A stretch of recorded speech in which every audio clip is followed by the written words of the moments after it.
de cette structure du PDS pour les 5 prochaines années. Disons que maintenant que la 5e année, la première année, elle est déjà entamée. Et repose sur plusieurs piliers, notamment le renforcement des structures de la FNCM, avec la mise en place des fédérations départementales et de coordination régionale, incluant aussi l'organisation de la diaspora. Deuxième chose, ce sera le diagnostic économique et du développement régional à travers une série de tournées nationales visant à identifier les leviers de croissance économique et les enjeux socio-économiques prioritaires au niveau de chaque région.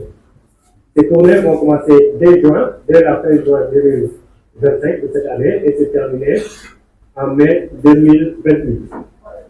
Préparation des échéances électorales, notamment, la SNCF doit être au cœur de cette stratégie, comme le définit le chargé des élections, notamment les municipales qui vont venir, nous les espérons en 2027 pour respect des calendriers, et les présidentielles de 2029, pour lesquelles nous avons toujours le même candidat, M. Karim Meïssa, avec un travail stratégique sur l'engagement et la mobilisation des cadres du parti. Le quatrième point, ce sera la prise de définir la célébration du centenaire du président Maître Abdoulaye Wade, qui est un bâtisseur du Sénégal moderne. Un événement d'envergure internationale que nous voulons ainsi, mobilisant toute la famille libérale, les sommités du monde politique aussi. Le cinquième point, en plus, c'est maintenant le rapprochement de la famille libérale du PDS, de tout horizon, avec des actions concertées pour fédérer les forces vives autour d'une vision commune, celle d'élire le candidat Karim Meïssa en 2029. Concernant notre position maintenant sur la situation et sur les questions bien communes. Dans le cadre de son engagement citoyen et politique, la FFTL tient à exprimer ses positions sur les enjeux majeurs préoccupant la nation sénégalaise.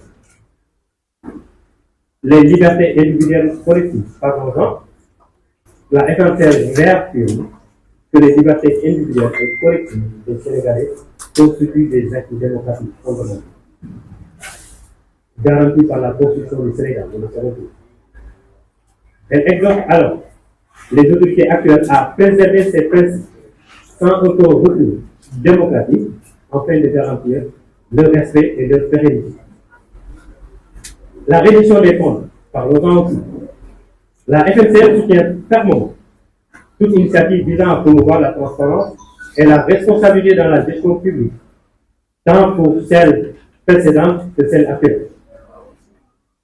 Cependant, le PDS a été victime par le passé d'un règlement de compte politique à travers la mise en place d'une grille téléguidée pour écarter un adversaire politique de taille, vous savez de qui je parle, en l'occurrence notre frère et candidat Karim Meïssa. La FNCL reste vigilante quant au respect de la dignité des accusés, de la présomption d'innocence et de la charte de la peur qui incombe à l'accusation et qu'on avait inversée.